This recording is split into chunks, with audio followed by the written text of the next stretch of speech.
नमस्कार दोस्तों, स्वागत है आपका नए वीडियो में। तो आज हम चर्चा करने वाले हैं एक ऐसे विषय के बारे में जिससे कि बहुत सारे लोग जो नोएडा एक्सटेंशन में प्रभावित होने वाले हैं। और इस बारे में मैंने आज नहीं कल करीब 2 साल पहले ही इस पे एक वीडियो बनाया था और इसमें बताया था कि ये प्रॉपर्टी आप ना ले क्योंकि ये बाद में चल के ये फंसने वाला ही मामला है।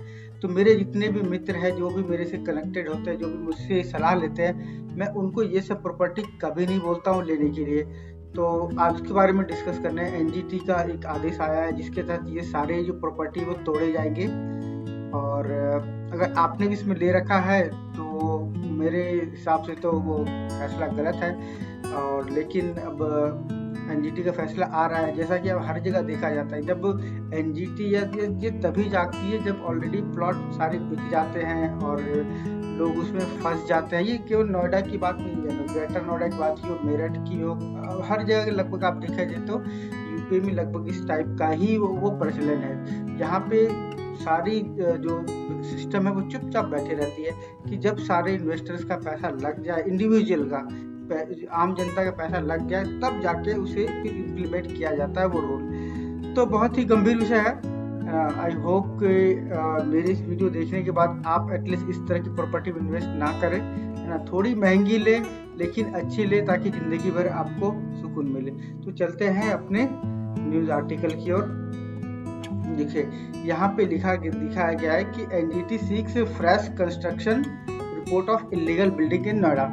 तो NGT is unhappy with Noida authority response. देखिए नोएडा अथॉरिटी के जो रिस्पॉन्स है उससे एनजीटी अनहैप्पी। क्यों? क्योंकि regarding the illegal construction Noida हो या ग्रेटर नोएडा हो या नोएडा एक्सटेंशन हो, उसमें बहुत ज्यादा हो रहा है जिसका कोई लिमिट नहीं है। धड़ल्ले से यहाँ पे अनऑथराइज्ड कॉलोनियां बस रही है। सरकार आंख बंद करके बैठी हुई है। सरकार चाहती है कि सारे जो वहाँ के लोग हैं वो फंस जाए, उसके बाद जाके एनजीटी भी जागती है। एनजीटी वो तब नहीं जागती जब वो बिल्डिंग बन रही होती, वो तब जाती है जब इलीगल कॉलोनियां बस चुकी होती, जब आम जैसा हमारे आपके जैसे लोगों का जब पैसा ऑलरेडी उसमें फंस चुका होता, तब इसे याद आता है कि इसमें इलीगल घर बने, अब इन्हें तोड़ा जाए, है ना। तो जो लैंड ओनर्स होते हैं, जो जमीन माफिया होता है, इनकी पूरी साठगांठ होती है। तो ये क्या जमीन ये बेच देते हैं और आप भी सही तरीके से वेरीफाई नहीं कर पाते क्योंकि आपके पास जानकारी का अभाव होता है ना। इस तरह की कोई भी जमीन खरीदने से पहले आप पूरी तरह से जांच पड़ताल कर ले। अपने जो रियल एस्टेट एडवाइजर उनसे जरूर मिले, केवल लालच में ना आए कि सस्ती जमीन है और ये ले ले। तो देखिए इसमें अब आगे चलते, देखिए पूरी रिपोर्ट क्या है। पूरी रिपोर्ट देखेंगे तो ऐसे ऐसे बिल्डरों के नाम है जो कि बड़े बिल्डर है और आप देखेंगे तो आप चौंक जाएंगे।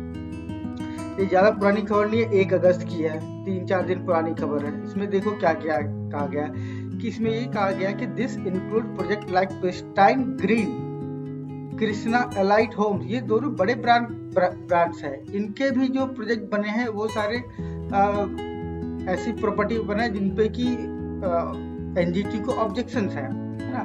The tribunal is hearing A petition about construction on agricultural land without environmental clearance. मतलब ये एग्रीकल्चरल लैंड होता है जहाँ पर की कंस्ट्रक्शन का ऐसे पहले तो अलाउ नहीं होता। एग्रीकल्चर लैंड को थोड़ा लैंड यूज जो उसके पर्पस चेंज करवाना होता है, तो रेजिडेंशियल में कन्वर्ट कराना पड़ता है, उसके बाद ही जाकर आप इस पे कर सकते हैं, वो भी एनजीटी की परमिशन के बाद, इन्वायरमेंटल क्लियरेंस लेने के बाद, जो कि ये अथॉरिटी जो कि ये बिल्डर्स है शायद ये करने में चूक गए।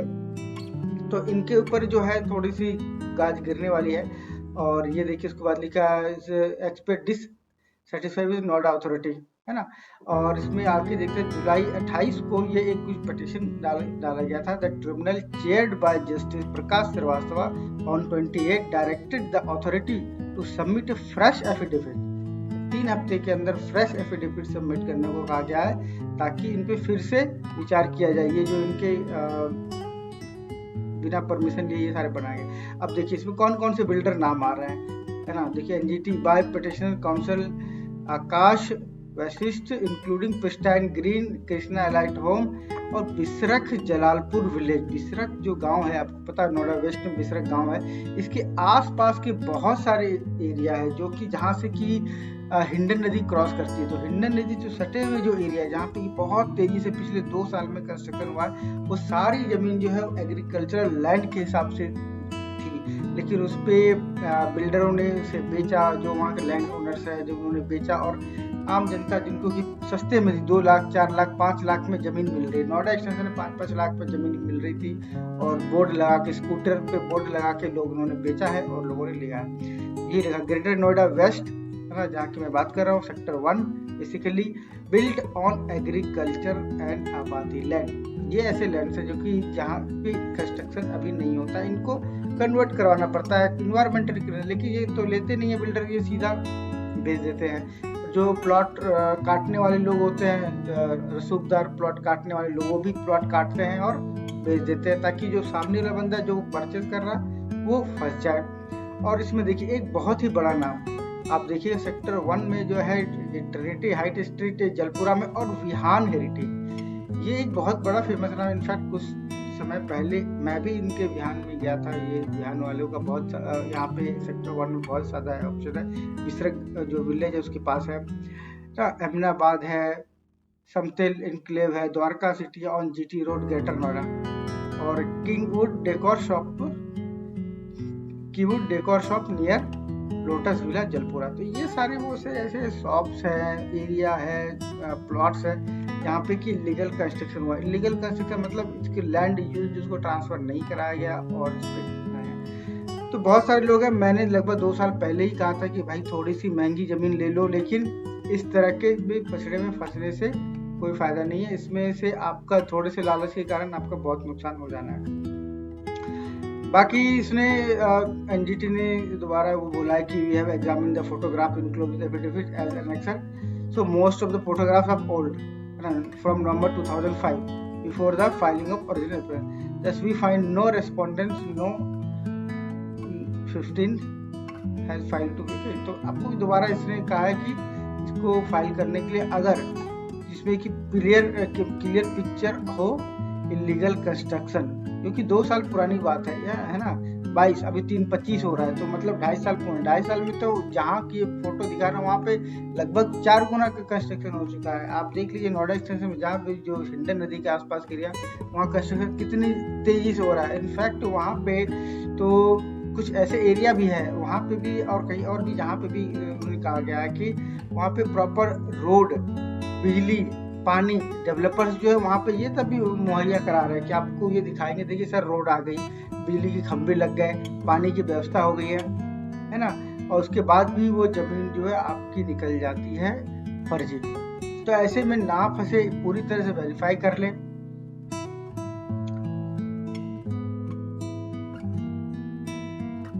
और उसके बाद ही अपना पैसा लगाएं। देखिए क्या लिखा गया है, और भी कई सारे डायरेक्शन, छिपियाना, रोजा, जलालपुर, सदलपुर, वैदपुरा, सैनी के पास भी बहुत सारे वो कंस्ट्रक्शन हुए हैं। सैनी और खेरी, बनौता, सोनपुरा, पटवारी विलेज, बहुत सारे अनऑथराइज कंस्ट्रक्शन हुए हैं, प्लॉटिंग हुई है ना। तो ये सब जो है एक एक करके सारे टूटने वाले हैं, कुछ भी नहीं बचेगा। नोएडा और ग्रेटर नोएडा अथॉरिटी जो है बहुत ज़्यादा स्ट्रिक्ट अब लेगी, क्योंकि अब ये जो ज़मीन थी जिनकी थी उन्होंने तो बेच दिया, जिन्होंने खरीदा वो फंस गया। 6% की जो आबादी वाली जो ज़मीन होती है उसके जस्ट पीछे का ये सारा एरिया है जहाँ पे कि ज़्यादातर कंस्ट्रक्शन हुई है।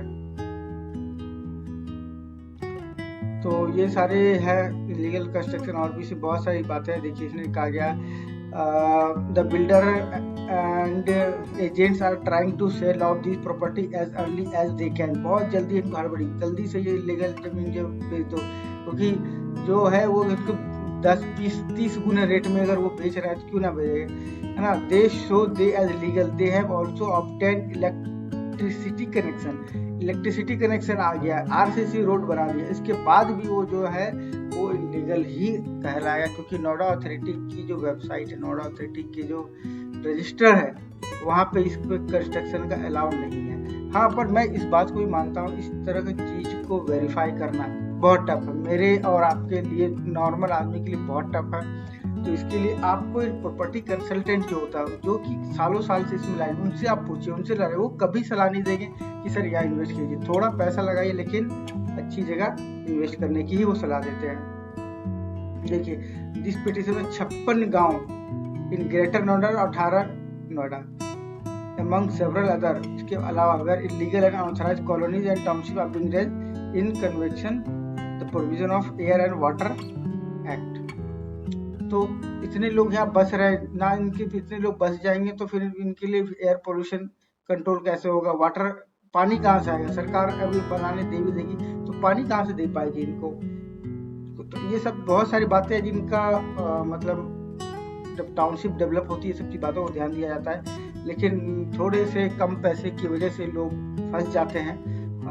आपने देखा हो ग्रेटर नोएडा में बहुत सारी जगह पे 5 लाख 10 लाख 15 लाख में प्लॉट बिक रहे हैं। वो सारे प्लॉट जो होते हैं, मतलब मैं सारे नहीं बोलूँगा, है ना, बहुत सारे जो फ्लैट्स प्लॉट्स होते हैं वो सारे इलीगल्स होते हैं। तो जब भी ले पूरी जांच पड़ताल कर ले और किसी प्रॉपर्टी कंसल्टेंट से इसके बारे में जरूर ही सलाह लें, क्योंकि वो बहुत टाइम से होते हैं और वो अच्छे ही राय देंगे। जो registered RERA registered property dealers होते हैं वो आपको अच्छी सलाह देंगे। नहीं तो आप विजय जी से भी कांटेक्ट कर सकते हैं, मैं 1-2 नंबर और दे दूंगा, आप उनसे भी कांटेक्ट कर सकते हैं, जो कि आपको सही प्लॉटिंग लेने में ग्रेटर नोएडा में आपको मदद करेंगे। तो इस वीडियो में बने रहने के लिए thank you so much. Video आपको कैसा लगता है? ये मैंने नया अपना सीरीज चालू किया जहाँ पे मैं जो प्रॉपर्टी से रिलेटेड चीज़ें हैं, जो न्यूज़ है, वो मैं आपके लिए लाता हूँ, उस पर बना वीडियो बनाता हूँ, है ना। तो thank you so much, have a good day, bye bye.